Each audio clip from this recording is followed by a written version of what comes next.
Welcome to tech remedies by Kaiser. आज की इस वीडियो में हम बात करेंगे query versus method syntax. Last video में हमने बात की थी कि लिंक मल्टीपल डाटा सोर्सेज के ज़रिए से क्यूरी करने में हेल्प करता है।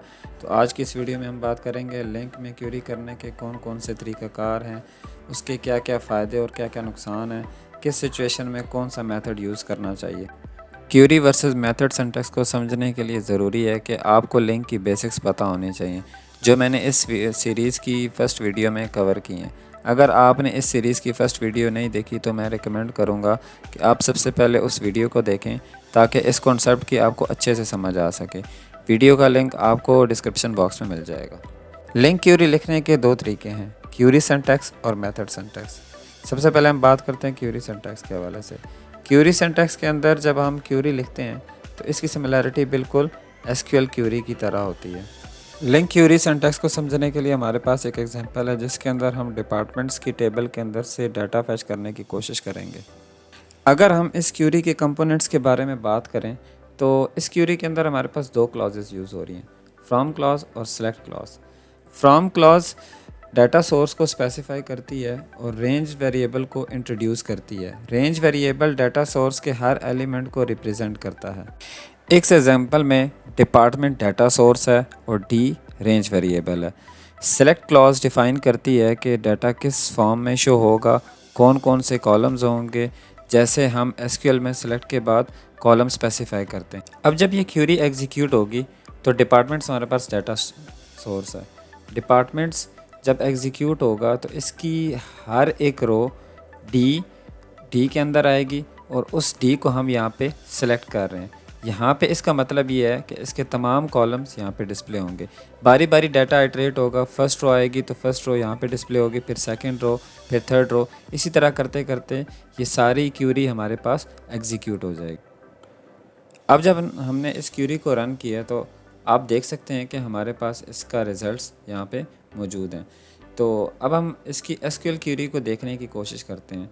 तो अब आप ये देखें कि लिंक के अंदर हमने इस क्यूरी को कुछ इस तरह से लिखा था। जब ये क्यूरी कन्वर्ट हुई है तो एसक्यूएल के अंदर हम क्यूरी को इस तरीके से लिखते हैं, यानी कि सिलेक्ट वो तमाम कॉलम्स जो हमें चाहिए वो हम यहाँ पे स्पेसिफाई करते हैं।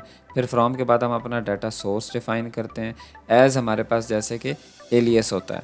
तो इसी तरीके से इस क्यूरी का सिंटैक्स थोड़ा सा डिफरेंट है कि सिलेक्ट हम सबसे आखिर में लिखते हैं, फ्रॉम की क्लॉज हम सबसे पहले लिखते हैं और हम अपना डाटा सोर्स डिफ़ाइन करते हैं।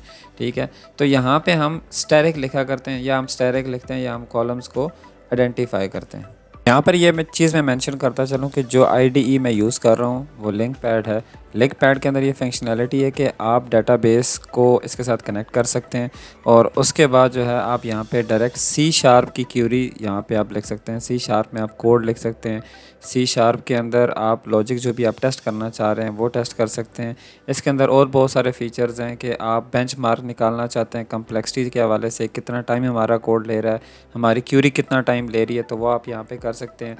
आपके पास मुख्तलिफ जो है आप इसको, जैसे कि हमने पिछले सेक्शन में बात की कि क्यूरी एसक्यूएल में जब कन्वर्ट होती है तो वो वहाँ पे कैसे नज़र आती है, तो इसके बहुत सारे फीचर्स हैं जो मैं यहाँ पे इस वीडियो सीरीज़ में लिंक पैड को यूज़ कर रहा हूँ। तो चले हम अब बात करते हैं अपनी अगली एग्जांपल के हवाले से। इस एग्जांपल के अंदर हम देखें तो मैंने वेयर की क्लॉज यूज़ की है। पिछली जो हमारी एग्जांपल थी उसके अंदर मैंने फ्रॉम और सेलेक्ट की क्लॉज यूज़ की थी। तो अब मैं दिखाना चाह रहा था कि वेयर की जो क्लॉज है जब हम उसको यूज़ करेंगे तो यहाँ पे हमारे पास डी रेंज वेरिएबल है। तो रेंज वेरिएबल को यूज़ करते हुए हम ग्रुप नेम के ऊपर जो है हम वो वेयर की क्लॉज लगाना चाहते हैं कि हमारे पास सिर्फ़ और सिर्फ वो डिपार्टमेंट्स आने चाहिए जिनका ग्रुप नेम क्वालिटी, उसके अंदर क्वालिटी आता है। तो अब हम इसको कैसे लिखेंगे, वही सेम तरीक़ाकार है, डी डॉट ग्रुप नेम और कंटेन्स लिंक का एक फंक्शन है जो बेसिकली लाइक ऑपरेटर की जगह पे यूज़ होता है कि ऐसी चीज़ जो इस ग्रुप नेम के अंदर क्वालिटी जिन जिन कॉलम्स के अंदर मौजूद है वो आप हमें ला कर दिखाएँ। तो जब मैं इस क्यूरी को रन करूँगा तो आप रिज़ल्ट्स के अंदर आप जाकर देखें तो हमारे पास ग्रुप नेम क्वालिटी इंश्योरेंस वाले वो तमाम डिपार्टमेंट्स आ गए जिनका नाम ग्रुप नेम है। जब मैं इसकी एसक्यूएल क्यूरी को देखता हूँ तो आप ये देखें उसने एक वेरिएबल डिक्लेयर किया जिसके अंदर उसने क्वालिटी का और लाइक ऑपरेटर यूज़ किए हैं। तो सेलेक्ट तमाम कॉलम्स, फ्रॉम टेबल का नाम और एलियस उसका यूज़ किया और वेयर के अंदर ग्रुप लाइक और जो आपका वेरिएबल है उस वेरिएबल को यूज़ किया। तो ये जब क्यूरी कन्वर्ट होगी तो ये एसक्यूएल में कुछ इस तरह से नज़र आएगी। क्यूरी सिंटैक्स लिखने के लिए ज़रूरी है कि हमें उसका सीक्वेंस पता होना चाहिए। अगर आप सीक्वेंस को फॉलो नहीं करेंगे तो आपकी क्यूरी के अंदर एरर्स आ सकते हैं। तो अगर हम बात करें सीक्वेंस के हवाले से, जैसे हम सीक्वेंस एसक्यूएल की क्यूरी के अंदर भी हम सीक्वेंस फॉलो करते हैं, तो इसका क्योंकि सिंटैक्स चेंज है तो हम इसका सीक्वेंस कैसे फॉलो करेंगे। इसकी सीक्वेंस के अंदर सबसे पहले हमारे पास फ्रॉम की क्लॉज आएगी, फिर उसके बाद वेयर की क्लॉज आएगी, फिर उसके बाद जॉइन की क्लॉज आएगी, फिर उसके बाद ऑर्डर बाय की क्लॉज आएगी, उसके बाद ग्रुप बाय की क्लॉज आएगी और लास्ट में हम सेलेक्ट की क्लॉज लिखेंगे। तो इस सीक्वेंस को फॉलो करते हुए हम अपनी क्यूरी बेहतर तरीके से लिख सकते हैं ताकि हमारी क्यूरी में कोई एरर्स ना आए। अब हम बात करते हैं मेथड सिंटैक्स के हवाले से, लेकिन मेथड सिंटैक्स को समझने से पहले हमें ये समझना ज़रूरी है कि लैम्डा एक्सप्रेशन क्या चीज़ होती है, क्योंकि जब भी आप मेथड सिंटैक्स लिखेंगे तो आपको लैम्डा एक्सप्रेशन यूज़ करना पड़ेगा। चलिए सबसे पहले बात करते हैं कि लैम्डा एक्सप्रेशन क्या होता है। लिंक क्यूरी में मेथड सिंटैक्स को यूज़ करने के लिए हमारे पास डिफरेंट फंक्शंस होते हैं। फॉर एग्जांपल वेयर का फंक्शन, सेलेक्ट का फंक्शन और ऑर्डर बाय का फंक्शन वगैरह। इन फंक्शन के अंदर हम लैम्डा एक्सप्रेशन को एज अ आर्गुमेंट पास करते हैं। लैम्डा एक्सप्रेशन एक ऐसा तरीक़ाकार है जो हमें अलाउ करता है कि क्यूरी करने के क्राइटेरिया को हम स्पेसिफ़ाई करें या हम डाटा को कैसे ट्रांसफॉर्म करना चाहते हैं वो हम स्पेसिफ़ाई करें। तो लैम्डा एक्सप्रेशन के 3 कंपोनेंट्स होते हैं, पैरामीटर लिस्ट, लैम्डा ऑपरेटर और बॉडी। फॉर एग्ज़ाम्पल हमारे पास इंटीजर्स की एक लिस्ट है जिसके अंदर हम इवन नंबर्स को आइडेंटिफाई करना चाहते हैं। तो इस मकसद के लिए हमने मेथड सिंटैक्स को यूज़ किया और उसमें हमने एक फ़ंक्शन यूज़ किया है, वेयर का फंक्शन। अब आपको पता है फंक्शन के अंदर हम इनपुट पैरामीटर पास करते हैं, लेकिन यहाँ पे कुछ डिफरेंट नज़र आ रहा है कि जब हमने इवन नंबर्स को आइडेंटिफाई करना है तो हम इनपुट के ज़रिए से कैसे हम उसको बताएंगे। तो यहाँ पे लैम्डा एक्सप्रेशंस आते हैं। लैम्डा एक्सप्रेशंस को हम यूज़ करते हैं। हम लैम्डा एक्सप्रेशन को बेसिकली एक एनोनिमस फंक्शन कहते हैं। सी शार्प का एक फ़ीचर है। एनोनिमस फंक्शन वो होता है जिसका कोई नाम नहीं होता। तो हम वेयर की फ़ंक्शन के अंदर हम एक और फंक्शन डिफ़ाइन करेंगे जो ये बताएगा कि आपने इवन नंबर्स को कैसे आइडेंटिफाई करना है। तो इस चीज़ को हम बोलते हैं एनोनिमस फंक्शन। तो अब यहाँ पे ये काम कैसे हो रहा है, तो अब आप ये देखें कि हमने यहाँ पे वेयर की क्लॉज के अंदर हमने n को डिफ़ाइन किया लेफ़्ट साइड पे। n हमारे पास पैरामीटर लिस्ट है। जैसे हमने कंपोनेंट्स की बात की थी, लैम्डा एक्सप्रेशन के 3 कंपोनेंट्स होते हैं। तो लेफ़्ट साइड पे n जो है वो पैरामीटर लिस्ट है कि हम इनपुट में पैरामीटर लिस्ट कौन सी पास कर रहे हैं। उसके बाद हमारे पास इक्वल साइन और ग्रेटर साइन जो है ये बना रहा है लैम्डा ऑपरेटर, इसको हम लैम्डा ऑपरेटर बोलेंगे। और थर्ड चीज़ है हमारे पास बॉडी। बॉडी के अंदर हम अपनी लॉजिक लिखते हैं। तो आप ये देखें कि n को हम डिवाइड कर रहे हैं 2 के ऊपर और हम उसको बता रहे हैं कि जब ये इक्वल टू 0 तो इसका मतलब है कि ये एक इवन नंबर है। तो हमारे पास लेफ़्ट साइड पे पैरामीटर लिस्ट आ गई। उसके बाद मिडल में हमारे पास लैम्डा ऑपरेटर आ गया जो इसको बॉडी को और पैरामीटर लिस्ट को सेपरेट करता है। और राइट साइड पे हमारी बॉडी आ गई जो कि एग्जीक्यूट होगी और हमारे पास जब ये कंडीशन ट्रू होगी तो वो नंबर हमारे पास इवन आएगा। तो जब अब ये क्यूरी एग्जीक्यूट होगी तो क्या होगा, वेयर के अंदर सबसे पहले 1 आएगा लेफ़्ट साइड के ऊपर, n के अंदर 1 होगा। 1 को जब हम 2 से डिवाइड करेंगे तो हमारे पास ये इक्वल टू 0 के नहीं आएगा, तो ये फॉल्स हो गया। जब 2 आएगा तो वो 2 के ऊपर डिवाइड होगा तो वो 0 आ जाएगा, इससे मीन ट्रू है। 3 भी फॉल्स हो जाएगा। 4 जब आएगा तो वो 2 के ऊपर डिवाइड हो जाएगा। तो इसका मतलब है ये इसको इवन नंबर्स जब भी आएंगे वो ट्रू भेजता रहेगा, तो हमारी लिस्ट एट द एंड हमें इवन नंबर्स रिटर्न करेगी। इस चीज़ को हम बोलते हैं लैम्डा एक्सप्रेशन। अब हम आते हैं मेथड सिंटैक्स के ऊपर। मेथड सिंटैक्स को समझने के लिए हमें एक चीज़ समझना ज़रूरी है कि जब हम मेथड सिंटैक्स के अंदर जब हम क्यूरी लिखते हैं तो उसके अंदर हम डिफरेंट फंक्शंस को कॉल करते हैं, जिस चीज़ को बोलते हैं मेथड चेनिंग कॉन्सेप्ट, कि इसके अंदर हम डिफरेंट मेथड्स को कॉल करते हैं। मेथड्स की चेन होती है, ठीक है। जैसे आप सेलेक्ट को यूज़ करें, डॉट सेलेक्ट को अगर आपने क्लॉज यूज़ करनी है तो आप सेलेक्ट का फंक्शन यूज़ करेंगे। वेयर की क्लॉज यूज़ करनी है तो आप वेयर का फंक्शन यूज़ करेंगे, ठीक है। तो ये जैसे जैसे क्यूरी बढ़ती जाती है हम डिफरेंट फंक्शन को कॉल करते हैं जिसको बोलते हैं मेथड चेनिंग कॉन्सेप्ट। तो अब हमारे पास यहाँ पे एक एग्जांपल है जिसके अंदर हम डिपार्टमेंट की लिस्ट फेच करना चाह रहे हैं। तो डिपार्टमेंट यहाँ पे हमारे पास डाटा सोर्स हुआ जो कि हमारा टेबल है। तो हम यहाँ पे सेलेक्ट करना चाहते हैं तो सेलेक्ट का हमारे पास यहाँ पे फंक्शन मौजूद है। तो जब भी आप मेथड सिंटैक्स लिखेंगे तो आपने फंक्शन को कॉल करना है। आपको याद होगा कि पिछली क्यूरी के अंदर जो हमारी लिंक क्यूरी है उसके अंदर हमने फ्रॉम सेलेक्ट की क्लॉज यूज़ की थी, वहाँ पे हमने फंक्शन यूज़ नहीं किया था। तो यहाँ पे हम फंक्शन यूज़ कर रहे हैं। ये फ़र्क है मेथड सिंटैक्स में और क्यूरी सिंटैक्स के अंदर। तो जब हम फंक्शन को यूज़ कर रहे हैं तो हमने जब इस फंक्शन को यूज़ करना है तो हमें लैम्डा एक्सप्रेशन को कॉल करना है, क्योंकि हमने उसको ये बताना है कि हमें कौन सा रिज़ल्ट चाहिए, हम किस तरह की क्यूरी को फ़िल्टर करना चाहते हैं। तो यहाँ पे हमने टी डिफ़ाइन किया इनपुट पैरामीटर, और टी हमने हमारी जो लॉजिक है या जो हमारी बॉडी है उसके अंदर हमने टी एज़ इट इज़ लिख दिया, क्योंकि हम ये चाहते हैं कि टी के अंदर जो भी वैल्यू है वो हमारे पास रिटर्न हो जानी चाहिए। तो यहाँ पे सेलेक्ट के अंदर वो क्या करेगा कि जब भी यहाँ पे सिलेक्शन परफॉर्म होगी तो जो भी रो आएगी वो एज़ इट इज़ वापस हमारे पास प्रिंट हो जाएगी। डॉट टू लिस्ट जो है हमारे पास फंक्शन है जो कि इसके अंदर जो भी रिज़ल्ट्स आ रहे हैं उसको इनोमिनेशन लिस्ट के अंदर कन्वर्ट करता है और इस वेरिएबल के अंदर सेव हो जाएगा। और उसके बाद क्यूरी डॉट डंप जो फंक्शन है वो बेसिकली लिंक पैड के अंदर हमारे पास फंक्शन है जो हमारे रिज़ल्ट्स को पॉपुलेट करता है। अब मैं इस क्यूरी को रन करता हूं तो आप ये देखें कि हमारे पास तमाम डाटा डिपार्टमेंट्स की जो लिस्ट है वो हमारे पास आ चुकी है। जब मैं इस क्यूरी को कन्वर्ट करता हूं तो ये सेम वही क्यूरी है जो हमने प्रीवियस लिंक क्यूरी के अंदर जब लिखी थी, तो वही सेम क्यूरी हमारी एसक्यूएल के अंदर कन्वर्ट हुई है। अब हम एक और एग्जांपल को देखते हैं जिसके अंदर हम ये फ़िल्टर करना चाहते हैं कि तमाम वो डिपार्टमेंट्स आने चाहिए जिनका ग्रुप नेम क्वालिटी, उसके अंदर क्वालिटी आता है। तो अब ये बिल्कुल वही सेम एग्जांपल है जो हमने पहले जिसके ऊपर बात की थी। तो अब यहाँ पे डिपार्टमेंट्स हमारे पास डाटा सोर्स होगा, वेयर की क्लॉज है उसके अंदर हमने लैम्डा एक्सप्रेशन यूज़ किया, टी हमारे पास इनपुट पैरामीटर है। यहाँ पे हमने अपनी लॉजिक लिखी कि टी डॉट हमारा कॉलम नेम है ग्रुप नेम, उसके अंदर कंटेन्स जो कि लाइक ऑपरेटर की तरह यूज़ होता है। यहाँ पे हमने स्पेसिफाई किया कि कौन सी चीज़ हम एज अ लाइक यूज़ करना चाहते हैं। तो हम चाहते हैं कि तमाम वो डिपार्टमेंट्स जिनके ग्रुप नेम के अंदर क्वालिटी आता है उनको लेकर आओ। तो उसके बाद हम सेलेक्ट का फंक्शन यूज़ करेंगे कि हमारे पास जो भी रिज़ल्ट्स वापस आ रहे हैं उस रिज़ल्ट्स के अंदर हमारे पास जो टी है उसको एज इट इज़ रिटर्न करो। टू लिस्ट जो है ना वो हमारे यहाँ पे जो भी डाटा आएगा उसको लिस्ट के अंदर रिटर्न करेगा और इस वेरिएबल के अंदर स्टोर कर देगा।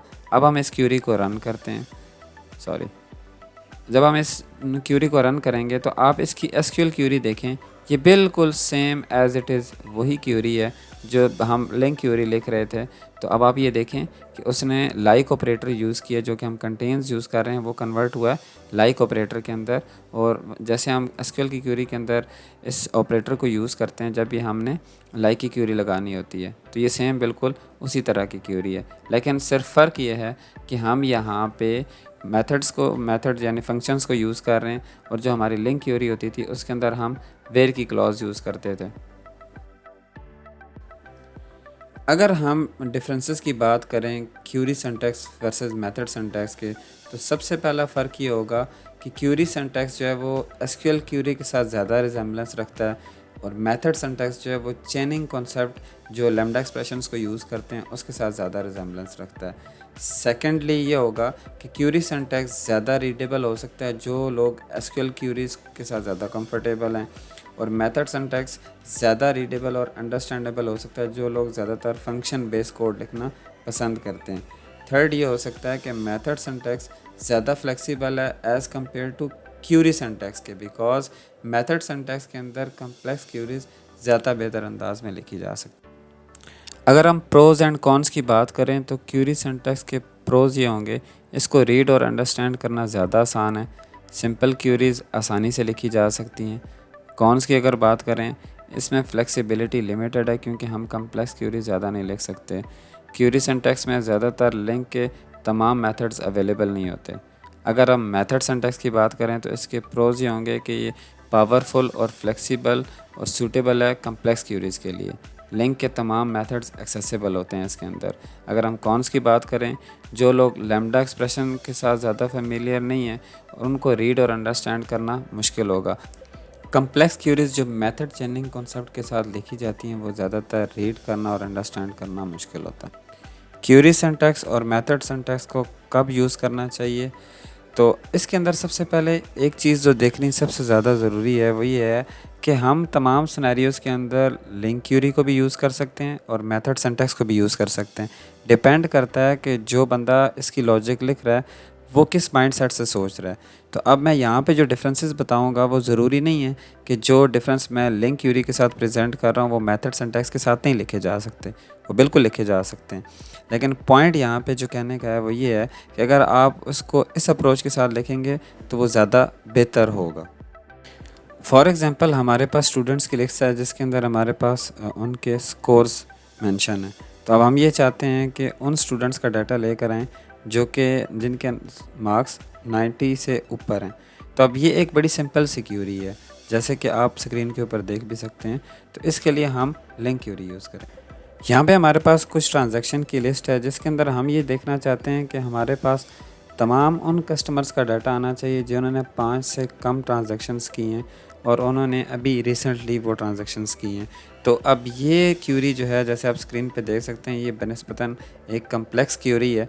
तो इसके लिए हम बेहतर ये है कि हम यहाँ पे मेथड सिंटैक्स को यूज़ करें ताकि इस क्यूरी को ज़्यादा आसानी से पढ़ा भी जा सके और अंडरस्टैंड भी किया जा सके। तो इस वजह से हम इसके अंदर मेथड सिंटैक्स को यूज़ करें। जैसे कि आप देख सकते हैं कि ये क्यूरी अगर आप लिंक क्यूरी में लिखेंगे तो ये थोड़ी कॉम्प्लेक्स हो जाएगी, जो कि रीड करना है इसको थोड़ा सा मुश्किल हो जाएगा। हमारे पास अगली एग्जांपल है जिसके अंदर हम मल्टीपल डाटा सोर्सेज को ज्वाइन करने की कोशिश करेंगे, जिसमें हमारे पास दो लिस्ट हैं, एक एम्प्लॉइज़ की लिस्ट है और एक डिपार्टमेंट की लिस्ट है। हम ये चाहते हैं कि हम इन दोनों लिस्ट्स को ज्वाइन करें और एम्प्लॉइज़ के नेम के साथ डिपार्टमेंट का नेम भी आना चाहिए। तो इस मकसद के लिए हम लिंक क्यूरी सिंटैक्स यूज़ करेंगे जो कि इंतहाई आसान है और इसको हम आसानी से रीड भी कर सकते हैं और अंडरस्टैंड भी कर सकते हैं। अगली हमारे पास एग्जांपल है कि जिसके अंदर हम पेजिनेशन और स्किप एलिमेंट्स को यूज़ करना चाहते हैं। तो इस मकसद के लिए हमारे पास हम ये चाहते हैं कि हमारे पास हर पेज के ऊपर 10 एलिमेंट्स शो होने चाहिए। तो इसके लिए हमारे पास दो फंक्शन हैं, स्किप एंड टेक, उनको हम यूज़ करना चाहते हैं। अब ये जो दो फंक्शंस हैं ये हमारे पास सिर्फ मेथड सिंटैक्स के अंदर अवेलेबल होते हैं। तो इस वजह से हमें इसके अंदर मेथड सिंटैक्स यूज़ करना पड़ेगा ताकि हम अपनी जो पेजिनेशन है उसको हम अचीव कर सकें। जैसा कि आपने देखा कि हमने मुख्तलिफ़ एग्जांपल्स के ज़रिए से ये चीज़ समझने की कोशिश की है कि वो कौन से सिनेरियोज़ हो सकते हैं जब आप लिंक क्यूरी सिंटैक्स को और किस सिनेरियो में मेथड सिंटैक्स को यूज़ करना चाहते हैं। तो ये टोटली डिपेंड करता है सिनेरियो के ऊपर, ठीक है, क्योंकि बहुत सारी सिचुएशंस ऐसी होती हैं जहाँ पे लिंक क्यूरी को यूज़ किया जा सकता है, बहुत सारी सिचुएशंस ऐसी होती हैं जहाँ पे मेथड सिंटैक्स को यूज़ किया जा सकता है। तो ये डिपेंड करता है सिचुएशन के ऊपर। मैंने कोशिश की है कि कुछ चीज़ें आपके सामने रख सकूं ताकि आपको एक फ़र्स्ट ग्लांस में आपको एक आइडिया हो जाए कि कब हमें लिंक क्यूरी सिंटैक्स यूज़ करना है, कब हमें मेथड सिंटैक्स को यूज़ करना है। तो उम्मीद करता हूं कि आपको आज की ये जो वीडियो है इसके अंदर आपको तमाम कॉन्सेप्ट क्यूरी सिंटैक्स और मेथड सिंटैक्स के रिलेटेड जो हैं वो समझ आए होंगे। आज की इस वीडियो के बारे में आपका कोई भी सवाल हो, कोई भी आ रहा हो तो आपने कमेंट सेक्शन में लाजमी बताइएगा। अगर आपको हमारी वीडियो पसंद आई है तो उसको लाइक, शेयर और सब्सक्राइब करना मत भूलें। मिलते हैं आपके साथ अगली वीडियो में, तब तक अपना ख्याल रखिएगा। अल्लाह हाफ़िज़।